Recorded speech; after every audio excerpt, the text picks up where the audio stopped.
Kisah seorang guru yang mengajar di salah satu sekolah Min 2 Pontianak. Beliau bernama Ibu Diana SPD yang biasa dipanggil Ibu Udin. Beliau menanamkan sebuah kalimat untuk merubah nasib kehidupan menjadi lebih baik dan akhirnya memutuskan untuk kuliah di salah satu perguruan tinggi. Sebelum menjadi sarjana, beliau banyak mengalami rintangan baik dari ekonomi maupun pertentangan dari keluarga yang tidak mendukung dalam menempuh pendidikan. Beliau mencoba merantau ke Pontianak dan masuk universitas mengambil jurusan matematika. Ibu Diana mengalami rintangan, salah satu masalahnya biaya, baik untuk kuliah maupun biaya tempat tinggal. Ibu kos tempat beliau tinggal dulu menawarkan atau meminta tolong kepada Bu Diana untuk mengajar anaknya, dan disitulah beliau memulai awal bekerja untuk membiayai sekolah pendidikannya. Ibu Diana sempat juga tidak digaji saat mengajar di bimbel. Sebelumnya, Ibu Diana juga pernah membuka usaha bersama 3 temannya. Karena ada beberapa hal, lalu ibu membuka usaha sendiri. Selain itu, pernah juga membuka usaha dengan keluarga karena pandemi sempat tutup selama 3 bulan. Akhirnya ibu membuka bimbel sendiri. Dan nama bimbel yang sekarang masih berjalan adalah Bimbingan Belajar Sahabat Ilmu. Saat mengajar bimbel, ibu direkomendasikan salah satu teman yang mengajar di Min 2 Pontianak untuk mengajar di Min 2 Pontianak. Saat mengajar bimbel, ibu direkomendasikan salah seorang teman yang mengajar di Min 2 Pontianak untuk mengajar di Min 2 Pontianak karena kinerja Ibu Diana yang sangat bagus. Itulah perjalanan singkat seorang Ibu Diana.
Perkenalkan, nama saya Farah Madania Fitriani, saya dari IAIN Pontianak, Prodi PGMI, dan bersama teman saya, Sapriyanti.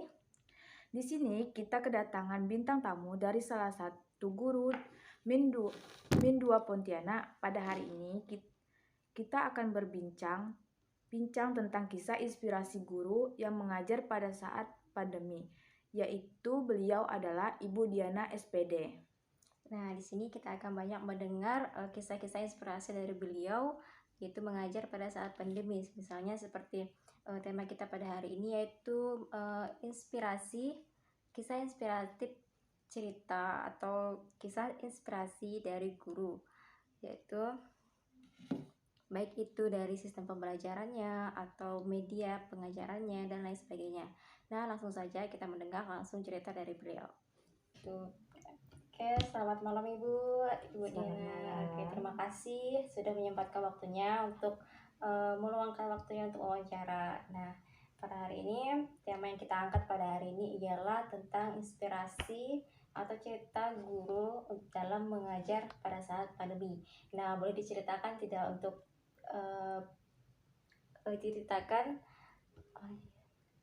bisa Ibu ceritakan bagaimana pengalaman Ibu mengajar di masa pandemi? Oke, terima kasih atas waktu yang diberikan. Memang di masa pandemi itu pada masa yang sangat sulit ya untuk kita sebagai guru dan siswa, karena memang sistem pembelajaran kita yang sudah terbiasa secara tatap muka, kemudian diganti dengan secara pandemi, diganti oleh pemerintah secara daring, sehingga pembelajaran itu perlu proses semuanya. Dari sistem pembelajarannya, medianya juga akan mempengaruhi dalam proses pembelajaran. Nah, titik kesulitannya pasti punya. Titik kemudahan titik positifnya juga ada. Jadi setiap yang terjadi itu pasti ada positif negatifnya. Nah, karena ini hal yang pertama kali terjadi di Indonesia, pembelajaran secara daring ya, selama pandemi ini pemerintah memerintahkan kita untuk belajar secara daring. Nah, banyak kendala yang kita dapatkan ketika kita belajar secara daring. Pertama, medianya, karena tidak semua anak-anak itu mempunyai media untuk daring. Salah satunya adalah HP, karena tingkatan kita adalah tingkatan SD ya. Berbeda sekali dengan SMP dan SMA yang dimana rata-rata anak-anak memiliki handphone. Kemudian juga keterbatasan pengetahuan orang tua. Kenapa? Karena setiap anak kan tidak memahami namanya elektronik dan pasti dibantu orang tua. Nah, jadi anak-anak itu orang tua juga kebingungan kalau kita menggunakan ya. Kalau mahasiswa mungkin lebih mudah ya, namanya Google Meet atau Zoom. Itu anak SMP, anak SMA itu mudah, tapi untuk tingkat SD itu sangat susah karena mempengaruhi sekali tadi karena keterbatasan kemampuan orang tuanya untuk belajar secara Google Meet ataupun Zoom. Itu mungkin media yang sering digunakan. Nah, akhirnya kita punya inisiatif lain. Nah, setiap sekolah itu beda-beda kondisinya. Termasuklah setiap kelas. Mau kelas 1 sampai kelas 6 itu berbeda-beda media model dia belajarnya. Kenapa? Karena menyesuaikan kondisi siswa. Kalau yang guru-guru kami di kelas 5 sampai kelas 6 kita menggunakan namanya mengirimkan video, itu WhatsApp. Jadi bisa menggunakan media WhatsApp ya. Jadi setiap guru, contoh saya salah satu guru bidang yang mengajar di situ adalah guru matematika. Saya membuat video, kemudian video itu saya kirimkan kepada anak-anak. Nah, anak-anak belajarnya lewat dari video yang saya kirim. Ada juga media yang lain yang mereka buat. Salah satunya adalah mereka membuat ringkasan materi ataupun mengirimkan video-video yang diambil dari sumber lain. Jadi memang untuk kelas 5, kelas 4, kelas 5, 6 tuh seperti itu rata-rata untuk gurunya. Tapi untuk kelas 1, kelas 2 itu ada yang kemarin diizinkan oleh pemerintah, mereka boleh belajarnya secara membatasi datang ke gurunya langsung. Nah, itu karena tidak mungkin anak-anak kelas 1 itu menggunakan Zoom, ya kan, atau menggunakan media WhatsApp. Sedangkan sementara mereka nggak ngerti apa-apa. Jadi akhirnya sistem kayak anak-anak tuh datang ke gurunya dengan dibatasi 10 anak atau 5 anak. Nah, itu secara bergantian dengan waktu yang bergantian. Ya, memang kesulitannya pertama tidak efektif. Ya, seperti kita tatap muka, pasti jauh sekali ya. Tapi karena kondisinya yang sudah lama pandemi, kita juga tidak bisa membiarkan anak begitu saja tanpa ada pembelajaran selama saat pandemi ini. Selama pandemi ini memang banyak sekali ya bisa dikatakan kesulitan, permasalahan. Bahkan ini sering kali kita diskusikan, bahkan kita guru pun juga akhirnya sering juga rapat dan sebagainya, karena setiap melakukan proses pembelajaran itu banyak kendala-kendala, bukan hanya di kelas 1, kelas 2, di kelas 5, kelas 6, di mana orang juga punya kendala, salah satunya tidak mempunyai kota. Ya, itu yang kedua. Yang ketiga adalah karena anak-anak ini dipegang oleh orang tuanya HP-nya, orang tua juga punya pekerjaan. Sementara daring itu di jam kerja. Jadi juga menjadi kendala. Jadi solusinya adalah setiap guru itu memberikan tugas dengan membatasi waktu dari hari, misalnya hari ini hari Senin, jadi minggu depan baru dikumpulkan seminggu waktunya. Nah, itu nanti diantar ke sekolah tugasnya, tapi tidak anaknya yang datang, orang tuanya yang ngantar. Nah, itu salah satu agar terjadi penilaian ya, agar dapat menilai dan sebagainya. Tapi untuk khusus belajarnya rata-rata adalah khusus untuk yang matematika, saya sebagai guru matematika mengirimkan video setiap pembelajaran agar anak-anak juga dapat mempelajari pembelajaran sesuai dengan apa yang tercapainya KD yang sudah ditetapkan oleh pemerintah.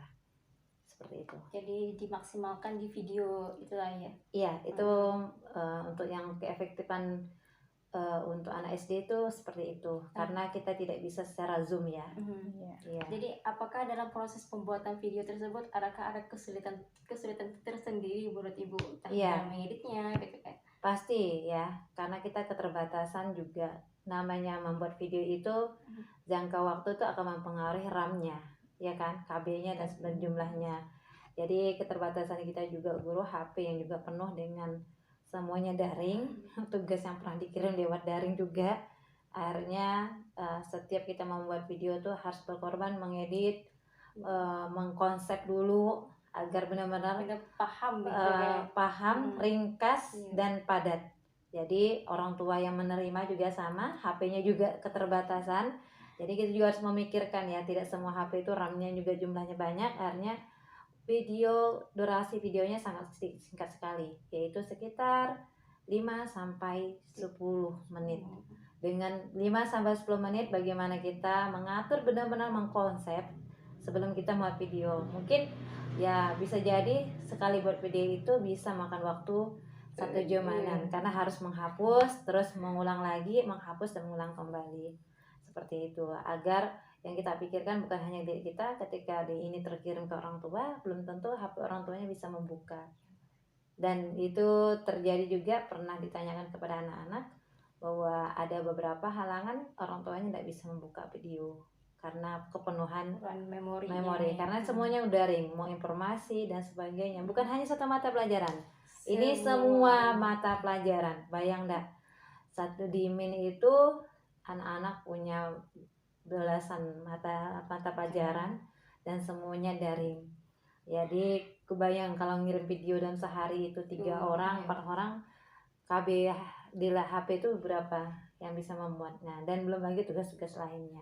Jadi memang pandai-pandai guru untuk mengedit agar anak-anaknya tidak ketinggalan materi, sehingga dapat juga mencapai KD yang sudah ditetapkan oleh pemerintah. Bagaimana jika seorang anak tidak mengetahui pembelajaran, maksudnya itu seperti tidak jelas dengan materi yang diberikan? Seperti yang Ibu ajarkan kan matematika, lebih sulit kalau melakukan daring, karena walaupun tatap muka kadang anak juga tidak paham dengan materi yang diberikan, apalagi dengan daring. Bagaimana jika anak ingin bertanya, apa bisa? Iya, benar sekali.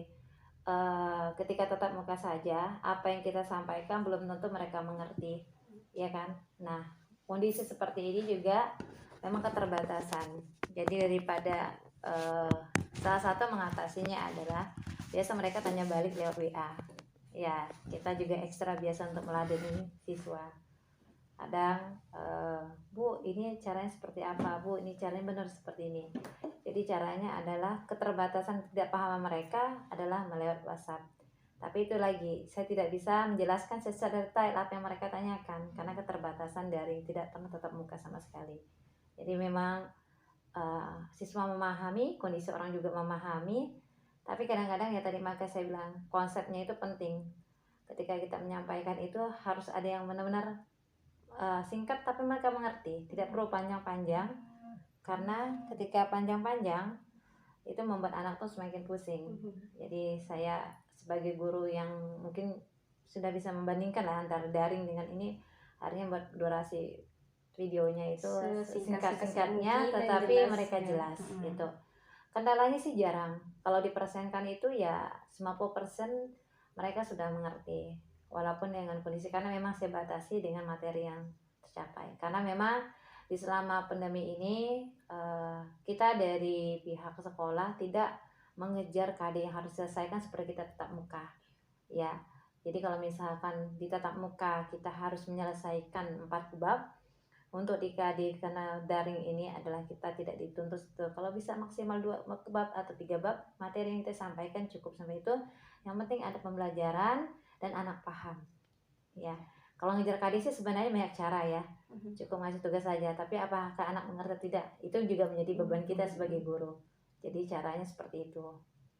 Ya. Nah, kalau apakah ada keluhan keluhan nih dari orang tua terhadap ketika pembelajaran anak gitu? Wah, dari awal sudah banyak keluhan ya, banyak permasalahan. Untuk memutuskan daringnya aja sistemnya apa itu kita pihak sekolah berapa kali harus rapat. Dan ketika terjadi perjalanan pun banyak kendala. Ya tadi salah satu orang tua yang sibuk kerja karena tidak semua orang tua itu yang di rumah. Kemudian kedua tidak punya kota ya, sehingga anak banyak ketinggalan karena setiap harinya selalu ada tugas yang dikirimkan atau video pembelajaran yang selalu dikirimkan. Sehari saja anak-anak tidak membuka WhatsApp atau grup yang sudah dibuat oleh gurunya, itu bisa ketinggalan banyak gitu. Satu sisi memang kita bingung juga ya untuk menanganinya, tapi karena kondisi seperti ini ya kita akhirnya memeta-metakan jadi apa menjadi kendalanya, sampai waktu itu pemerintah memberikan kuota kerjasama dengan beberapa ini ya, terkait dengan kota ya kayak kota gratis dan sebagainya. Itu sudah upaya yang dilakukan oleh sekolah agar pembelajaran selama pandemi ini tetap berjalan. Untuk pertanyaan terakhir nih Bu, apakah Ibu ada pesan dan kesan untuk seorang siswa yang saat ini masih belajar secara masa pandemi saat Google Meet ini? Iya, pesannya adalah karena kondisi ini tidak bisa kita pungkiri, maka kita harus jalani dengan maksimal saja. Ya, semoga pandemi ini cepat berakhir. Dan satu pembelajaran yang kita bisa ambil di sini bahwa yang mengatakan bahwa tidak butuh guru itu sekarang Allah jawab ya bahasanya ya, karena ternyata tidak semuanya itu bisa dengan menggunakan namanya media lain ya. Pasti ada butuh namanya tatap muka dari seorang guru dan jamah dari seorang guru. Ternyata pandemi ini juga memberikan pesan kepada siswa bahwa pentingnya menghargai seorang guru, dan juga dulu mungkin siswa merasa mungkin lebih enak belajarnya menggunakan media seperti itu ya, tetapi nyatanya begitu pandemi banyak juga keluhan dan banyak juga pesan dari untuk orang tua juga gitu ya dan sebagainya, untuk juga memperhatikan bagaimana susahnya menjadi seorang guru ya. Karena terus terang saya dari pengamatan beberapa sampai orang tua mengatakan seperti ini, ternyata susah ya menjadi seorang guru karena orang tua harus ekstra juga di rumah. Mereka harus mengajar anaknya dari video yang dikirimkan sama gurunya. Nah, artinya benar-benar yang menjadi seorang guru dan tidak semudah dibayangkan orang, dan begitulah menjadi seorang pendidik ya. Dan pesan untuk anak-anak juga, ya pastilah badai ini akan berlalu. Pasti ada hikmah dari kemudian ini, kejadian ini ya. Termasuklah akhirnya nanti kita sadar bahwa pembelajaran tuh tidak selamanya seenak yang dibayangkan tanpa adanya guru. Itu sih. Dan pesan nih, apakah ada pesan buat guru-guru seperjuangan Ibu di saat mengajarnya? Apakah memberikan semangat atau motivasi dan lain sebagainya? Iya, pasti ya. Kami sebagai sama guru saling memotivasi karena banyak sekali keluhan. Pasti capeknya 2 kali ekstra ya. Rata-rata teman-teman mengeluh karena kecapean, keterbatasan juga yang tidak semuanya paham dengan elektronik dan sebagainya, media dan sebagainya. Kalau mungkin yang untuk guru-guru yang muda mungkin agak lebih cepat, tapi untuk ada usia guru yang mungkin sudah lanjut itu kan juga keterbatasan juga. Tapi tetap semangat ya, karena akhirnya kita juga paham bahwa tidak semudah menjadi dibayangkan menjadi seorang guru yang hanya mengajar lewat media daring. Ya, ternyata lebih secapek-capeknya kita ketemu tatap muka, ternyata lebih nyaman lebih mudah tadi daripada daring. Karena memang sebenarnya sistem kita ya, karena sistem pembelajaran kita sudah bertahun-tahun ya, bukan bahkan puluhan tahun yang digunakan sistem daring. Jadi kita sistem luring. Jadi begitu dipindah ke daring menjadi sesuatu yang belum pas untuk Indonesia. Kenapa? Karena medianya itu belum belum mencukupi, ya kan, medianya belum mencukupi, itu menjadi kendala. Kemudian juga kompetisi kemampuan juga gurunya juga belum juga ke situ. Jadi memang kalau untuk kedepannya kita, karena memang ada wacana pemerintah ya untuk mengganti guru itu dengan cara daring, dan ternyata terjawab sebelum itu terlaksana, dan itu banyak keluhan dan banyak juga kasus yang sampai anak itu mungkin banyak berita yang miring ya, berita-berita yang sangat sangat menyedihkan gitu ya. Tapi di situ juga ada motivasi untuk anak-anak dan orang tua dan bahkan guru, anak yang rela harus manjat pohon untuk mendapat sinyal gitu, bahkan naik ke pegunungan gitu kan, artinya, dan juga itu juga guru gitu dan sebagainya. Artinya ya begitulah semangat kita dalam mengajar dan mendidik, apapun rintangan dan halangannya, kondisi seperti apapun harus punya kreativitas untuk memajukan pendidikan. Mungkin hanya ini yang dapat kita tanyakan. Semoga terinspirasi untuk teman-teman semuanya yang menonton video ini. Terima kasih untuk banyak Ibu sudah meluangkan waktunya pada malam ini. Semoga kisah Ibu ini dapat memotivasi juga guru-guru yang ada di seluruh Indonesia ini. Ya, terima kasih kembali sudah meluangkan waktunya. Nah, itulah tadi sebuah kisah atau pengalaman yang telah kita dengarkan bersama dari Ibu Diana SPD saat mengajar di masa pandemi 19. Semoga kisah beliau dapat bermanfaat untuk kita semua. Amin, amin ya rabbal alamin. Dan terima kasih juga sudah menonton video dari kami, dan sampai ketemu lagi di cerita inspiratif yang lainnya. Sampai ketemu lagi di cerita yang lain. Saya Sapriyanti dan rekan saya Farah Madania Fitriani undur diri. Assalamualaikum warahmatullahi wabarakatuh.